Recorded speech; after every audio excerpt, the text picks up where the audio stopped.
Ahmad Dhani kembali menjadi sorotan setelah mengunggah kompilasi video berisi tudingan ghibah dan fitnah terhadap mantan istrinya, Maya Estianty. Video tersebut diunggah melalui kanal YouTube Ahmad Dhani dalam berita dan telah ditonton ratusan ribu kali oleh warganet.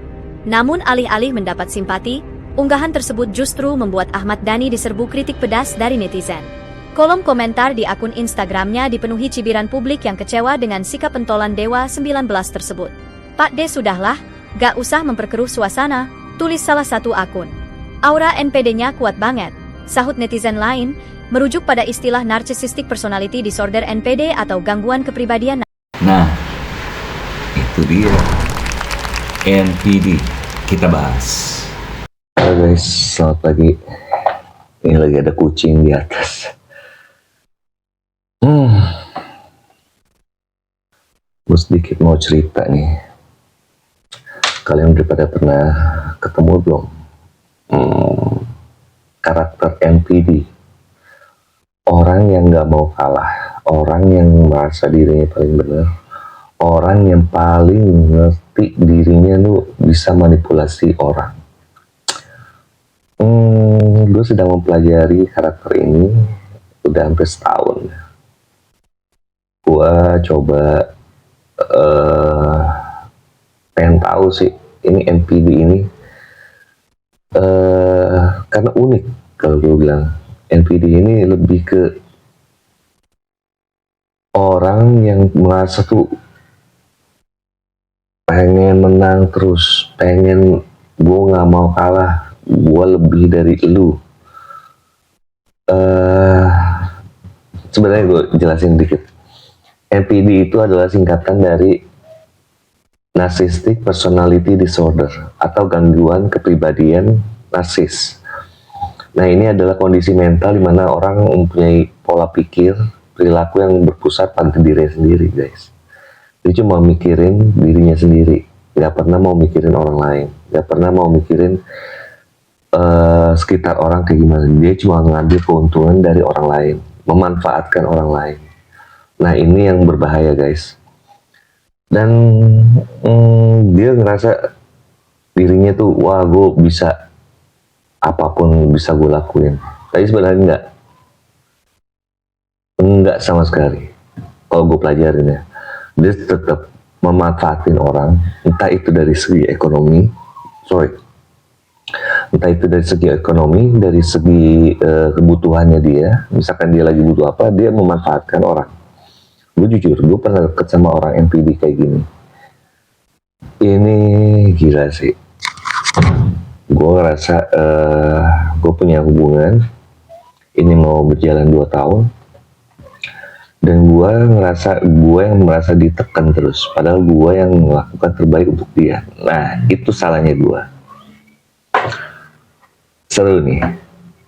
Gue ngerasa gue pertama berjalan sama dia,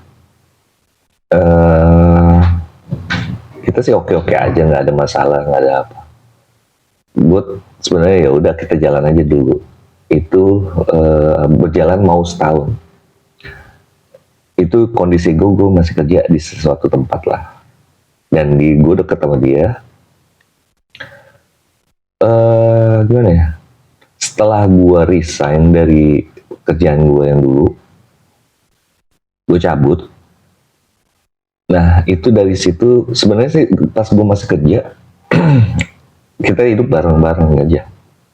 Kita hidup bareng-bareng. Gue sambil ngerokok ya. Kita hidup bareng.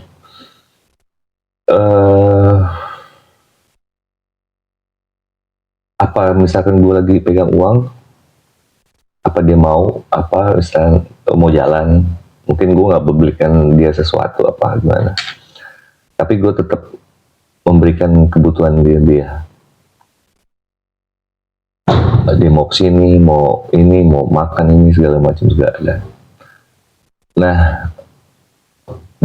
selama berjalan, gue pernah gue pernah ngelakuin satu kesalahan. Nah, itu NPD.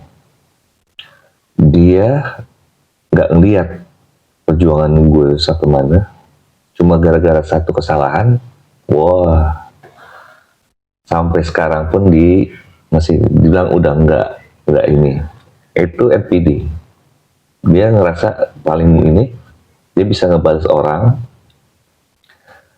Sebenarnya sih orangnya sok friendly sama orang, sok baik kan. Orang yang baru kenal ya, orang sama yang baru kenal itu dia sok kebaikan. Tapi aslinya kalau gue lihat sih, ya itu dia ngelihat, wah ini bisa dimanfaatin sama gue deketin. Ah ini bisa. NPD itu segala cara dilakuin untuk kebutuhannya dia. Salah satu contoh, gue udah nggak kerja waktu itu, sempat berapa bulan, 2 bulan, November, Desember, Januari ya, Desember Januari, sekitar 2 bulan. Dia melakukan, karena ada event di luar kota,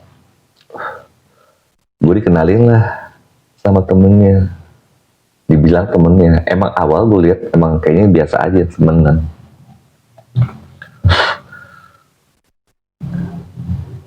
Gue dikenalin di salah satu mall, ya udah jalan biasa aja. Dia bilang temen eventnya dulu, temen eventnya waktu di mana lah. Dan ternyata semakin kesini kok kayak deket gitu. Gestur sama apa gue bisa tahu. Nah cowok itu harusnya tahu gue sama dia jalan. Tapi mungkin namanya cowok bro ya, dikasih badan, gue bilang aja kasar gitu, dikasih badan, siapa yang nggak mau?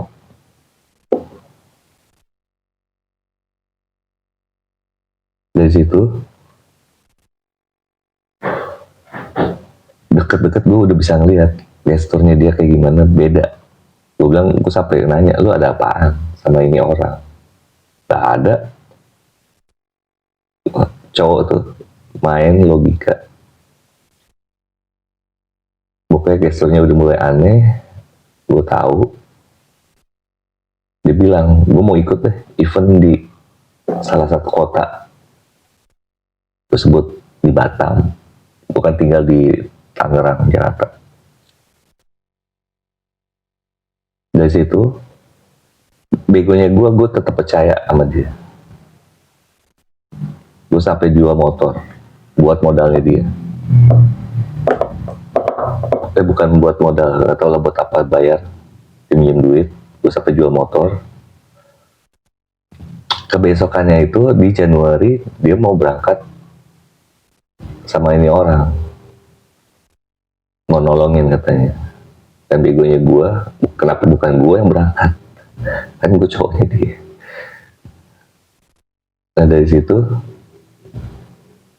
nah gue nggak tahu, pokoknya udah dia mau berangkat, mau bantuin segala macam.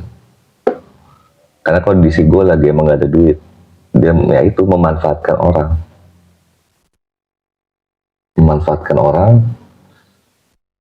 sama nih cowok. Dari yang pasti ini kenalnya panggilnya beb. Gue anjir,